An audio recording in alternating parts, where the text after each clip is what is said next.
With the 11th pick in the 2017 NFL Draft, the New Orleans select Marshawn Lattimore, defensive back, Ohio State. I didn't envision any scenario where the best corner in the draft would make it to number 11, Mike, but all these quarterbacks and wide receivers just dropped Marshawn Lattimore in the Saints' lap. And I wonder if there's any concern about that chronic hamstring with some of the teams in the top 10.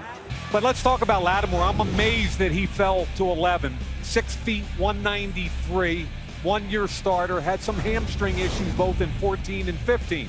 He's genetically gifted, comes out of that Glenville High School program, coached by Ted Ginn Sr. His upside is amazing. His ball skills are a true reality.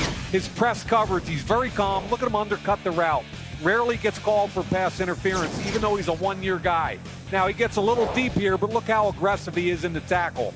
He's physical, he's tough, he's got all kinds of upside. With the 12th pick in the 2017 NFL Draft, the Houston Texans select Deshaun Watson, quarterback, Clemson. So there you have it. The Jaguars didn't take him, and we all know Andrew Luck is sitting there in Indianapolis. I root for this kid. I like him as a person. I like the way he conducts himself. I like how he leads his team. He's best when the lights are brightest, and that's the biggest compliment you can give a quarterback. Watch both the Bama tapes and tell me this kid can't frickin' play ball. But then we get into the whole spread quarterback conversation. So here's a great throw in the bucket. Double coverage against Alabama. You can't put it anywhere better. I think Arizona's got to take a quarterback. With the 13th pick in the 2017 NFL Draft, the Arizona Cardinals select Hassan Reddick, linebacker, Temple. So with the Eagles on the clock, a hometown Temple Owl gets picked. An Owl becomes a Cardinal, and the Eagles are on the clock. Birds are all over the place here, and everyone in Philadelphia is having a party. See what he does, Hassan Reddick. What One he of can the do at the next cleanest level. players in this draft. 6'1.5", 237.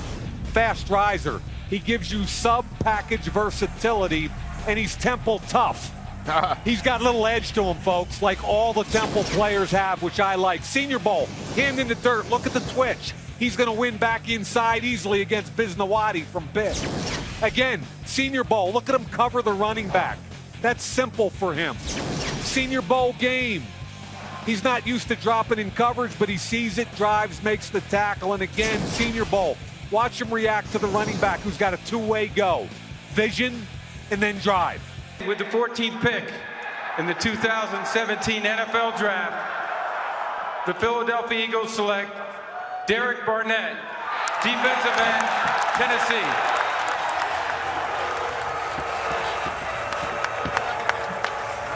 What an emotional moment for the Tennessee Volunteer in the green room. Mike, we said maybe they're Ray Lewis or they're Ed Reed. We forgot about Terrell Suggs. You know what's really interesting is one of my comps, my NFL comps for Derek Barnett is Brandon Graham, who's the other starting defensive end for the Eagles. Here's the commissioner. With the 15th pick in the 2017 NFL Draft, the Indianapolis Colts select Malik Hooker, defensive back, Ohio State. So Malik Hooker stays in Big Ten country. There he is on the phone, and he'll fit in with Indianapolis beautifully. He's the best center fielder in this draft by far. He's got range, he's got tremendous ball skills. So when you look at this kid, what do you see? One-year starter, 6'1", 206 pounds, great athlete. An elite center fielder. In that 1 year, he had 7 picks. Again, range and ball skills. Hip and hernia surgery after the year.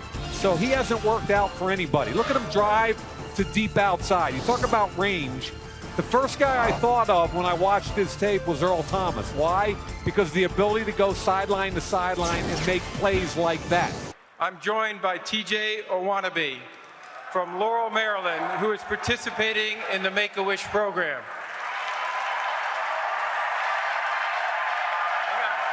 They're just giving you a crown. Let them acknowledge you, okay? I'm gonna finish up. TJ is 14 years old. He's a cancer survivor. He loves to play football and watches Ravens. Okay, TJ, it's time to make your dream come true.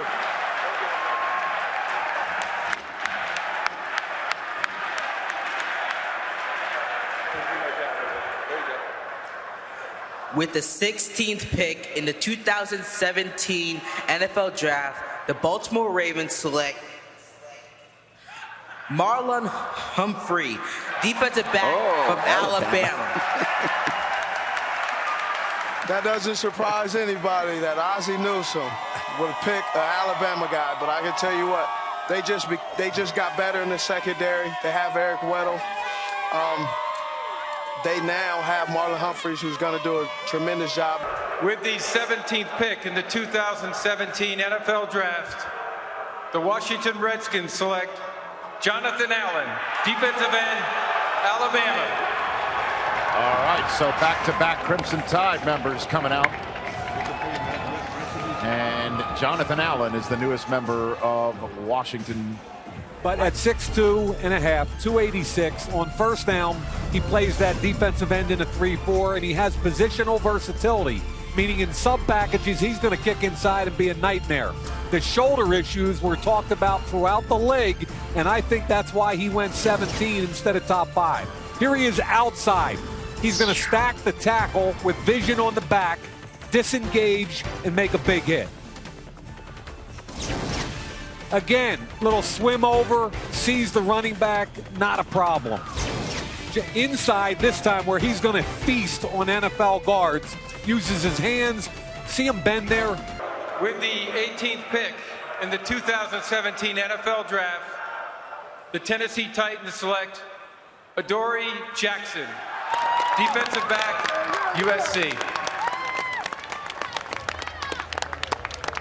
I mean, Kid had 9 return touchdowns in college. electric. 4 punt returns, 4 kickoff returns, an interception return. He played on offense. He played on defense. He's a developmental corner, but he puts the ball in the end zone, DJ. 0 spring practices, too, because he was running track and winning the long jump in the Pac-12 twice. So he's going to get a lot of coaching, and he's going to make a lot of improvements very quick. With the 19th pick in the 2017 NFL Draft, the Tampa Bay Buccaneers select O.J. Howard. There you go. Tight end, Alabama. Oh, my gosh. How about this offseason for the offense, Rich? Wow. Deshaun Jackson, O.J. Howard.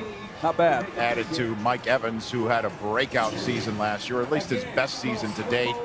O.J. Howard is number 9 on my board. Almost 6'6", 251. Dude ran 4.51. Old school combination tight end. He can block in line. He can displace outside. He reminds me of Greg Olsen for those very reasons. I think he was underutilized as a pass catcher, and his best pass catching's ahead of him. Here he is against Clemson, a little swing route, and he's gone. Remember, he took over the national championship game 2 years ago against Clemson. Look at him break away from the safety, creating separation. He's faster than safeties. Here's an NFL catch. Zone coverage down the seam. You got to handle that, and he does. And how does he do as a blocker? Much better this past season. Here come the Denver Broncos at 20th overall. Got to be a With tackle. the 20th pick in the 2017 NFL Draft, the Denver Broncos select Garrett Bowles, tackle, Utah. All right, somebody wake up the baby. Back there in the green room, Daddy just got picked. There he is, Kingston Bowles, watching his father live out his dream. The Utah Ute is going to go to the Rocky Mountains and pass protect for John Elway and the rest of the Denver Broncos right there. That's the Honda War Room cam revealing them watching their first-round pick have an emotional moment. Coach Shaw and I were talking about this before the draft, and we both agree, Coach, he's the most athletic of all the offensive linemen. There's no question. You know, the job, there he is. The job at offensive tackle in the NFL is to block freaks. It is your job to keep your quarterback clean by blocking freak shows. And this guy is a freak athlete. He is long, he's athletic, he's fast, he's explosive. And what I love about him probably most is he is nasty. He looks like a great father right now, which is awesome. But in the white lines, he is nasty.